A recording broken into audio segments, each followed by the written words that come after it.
Welcome into Northside Territory, Foul Territory Network's Cubs podcast. I'm Sahadev Sharma with my partner Patrick Mooney. We're your Cubs beat writers over at The Athletic. Patrick, the winter meetings are in full swing. This is actually a little behind the scenes for everyone. This is our second recording of a podcast.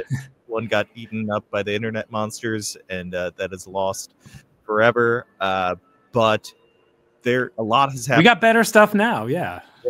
A lot of it is it's been very busy the past 24 hours, and the big news involving the Cubs, roof hype draft pick Gage. No, I'm kidding. It appears that there are legs to the Kyle Tucker trade rumors. The Cubs fans have been begging for an impact bat. They're obviously not acquiring that player via trade, by free agency, but it seems like it's a real possibility that they can find that guy via trade, and Kyle Tucker's name has now, we've heard it enough that this is very real, a very possible move for the Cubs to make. It's pretty fascinating. It's one of those opportunities that you have to pounce on, and it seems like the Cubs are doing exactly that. Yeah, our colleagues at The Athletic, Ken Rosenthal and Chandler Rome, have also been all over this. And this is not a tweet where it's Team X interested in player Y, question mark. This is an ongoing dialogue between the Cubs and Astros. Doesn't mean it's going to happen. Doesn't mean the Cubs are the only team that could use just an awesome hitter who has a Gold Glove and the speed to steal 30 bases a year. But the Cubs are sort of desperate. I thought it was interesting, Sahadev, you asked GM Carter Hawkins last night about the possibility of acquiring a rental player, and he was pretty direct. I mean, he said absolutely that the calculus has changed a bit for them here. And I think the Astros and Cubs are kind of at different stages, different points in the cycle to where this could line up, and that it could be a fascinating trade built more around major league talent, right? Right. I mean, I find that aspect fascinating, right? The main name we're hearing, right, is Isaac Paredes. A deal built around him, in my opinion, makes a lot of sense, and I think you could question, well, why would you move someone that you just acquired? A potentially impactful bat on his own, right? And he's available he's under contract for 3 more seasons. That's a lot of value. He's 25, 26 years old, plays third base. One could suggest it creates another hole. In my opinion, when you look at the difference between these two players, it's a pretty big gulf. We're talking about Kyle Tucker, who it was funny to listen to Jed kind of equivocate about what a superstar is, right? Just he was more interested in just finding impact is what his point was, superstar.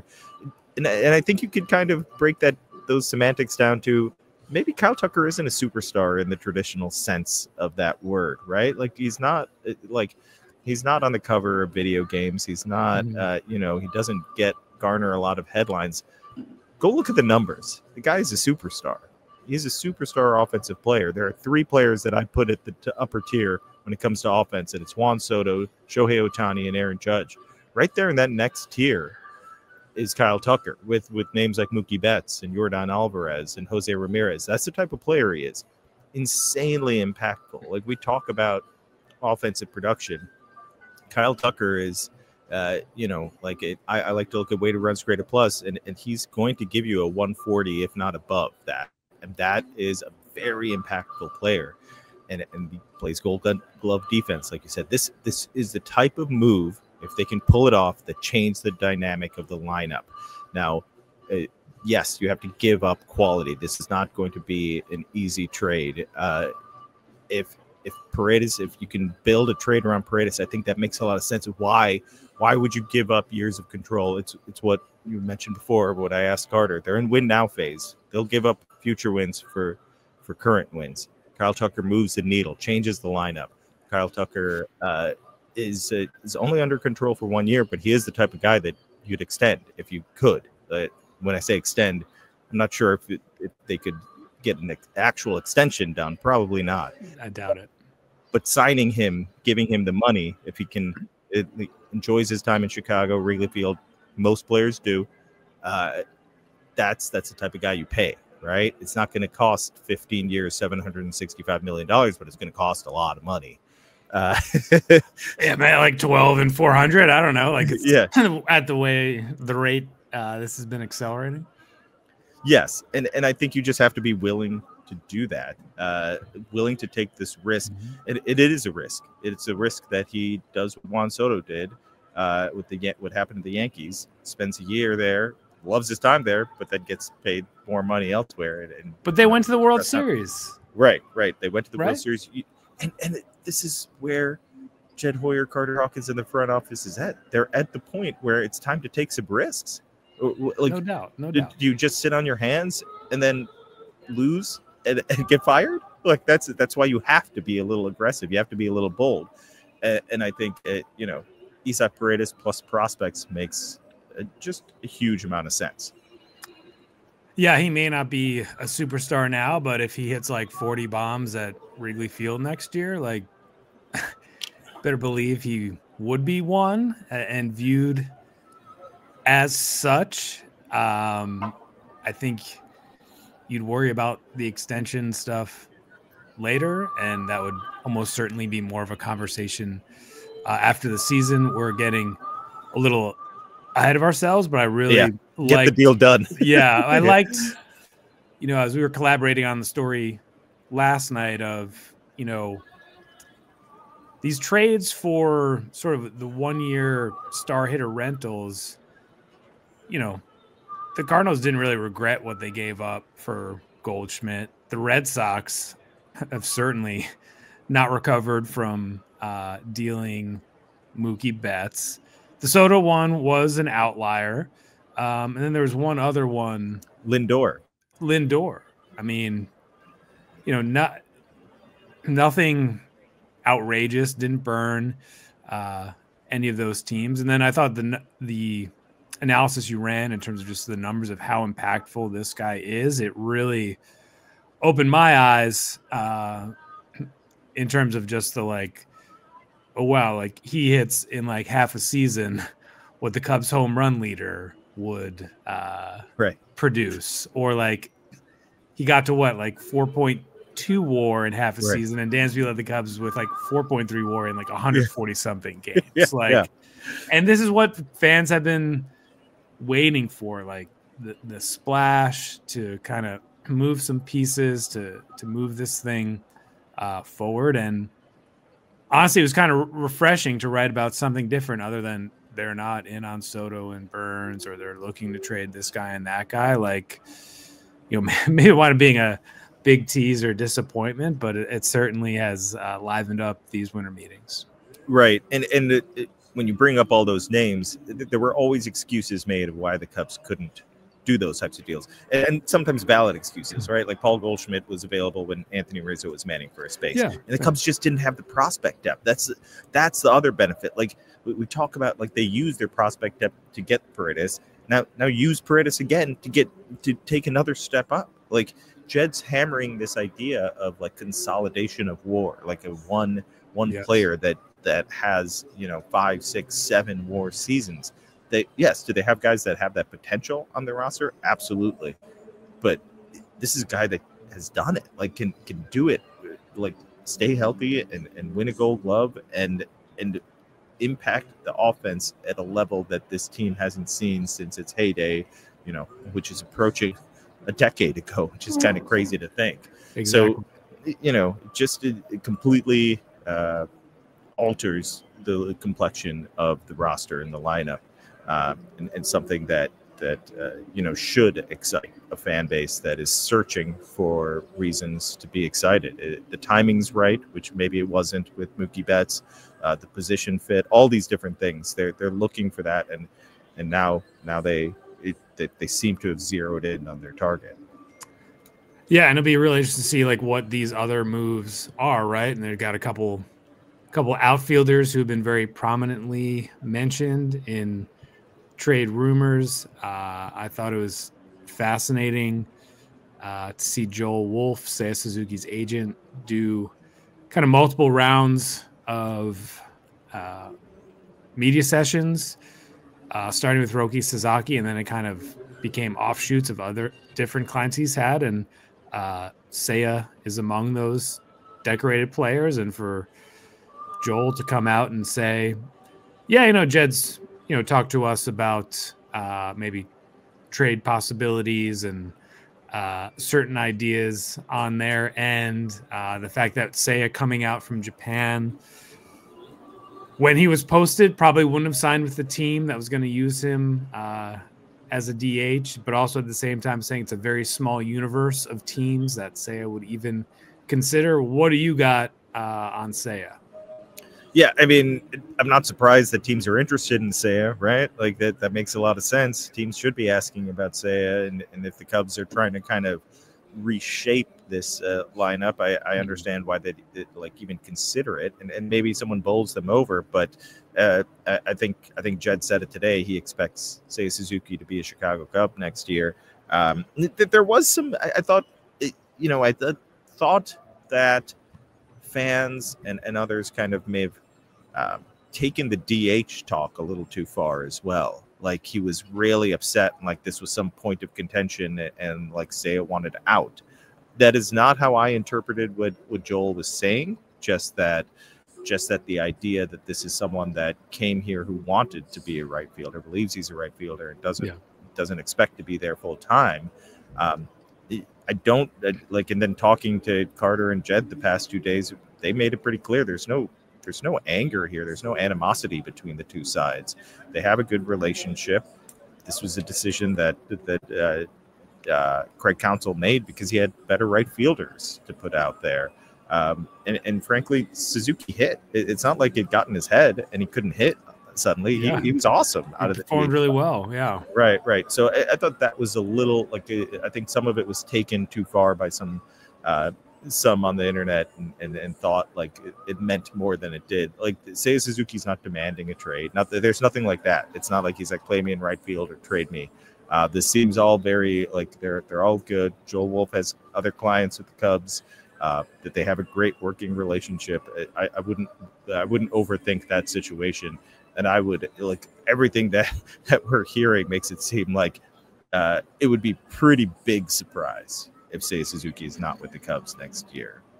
Cody Bellinger on the if it came to that, I think it means something has gone wrong this offseason, at least in terms of the Cubs sort of like plan A, right? And I think, with Seiya, it's hard to watch all those fly balls he flat out just missed in right field and to be like, kind of take some of it seriously. But you're right, like Joel and Jed, very long-standing relationship, and I thought Jed made a good point on Wednesday before these meetings wrapped up of like, we only see kind of the negotiation side, or that's kind of usually how it's viewed.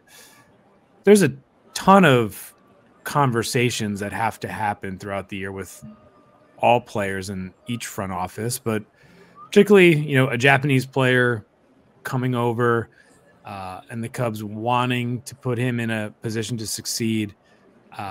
We know that both sides have spent a lot of energy and effort on nutrition and interpreters and kind of, hitting messaging, like all of that stuff. And I do think it'll be hard for Seiya to start over. I do think he's pretty comfortable there. I think, the Cubs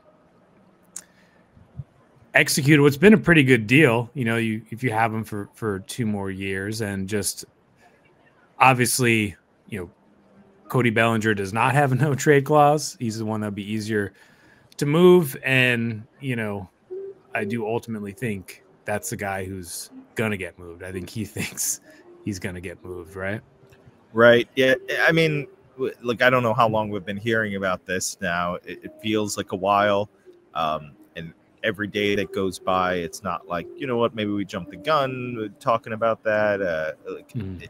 If anything, it feels like with every moment that passes, more and more likely that Cody Bellinger will be in another uniform next season. I think like what type of return are the Cubs getting? Like what type of deal is this?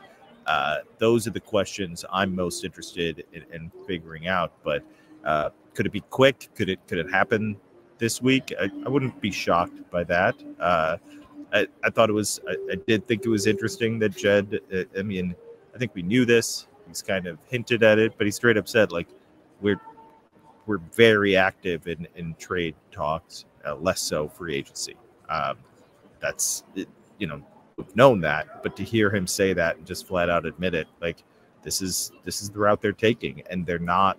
I think there's a lot of different things going on, and the two that we're talking about primarily right now are trying to bring in Tucker and trying to move Bellinger.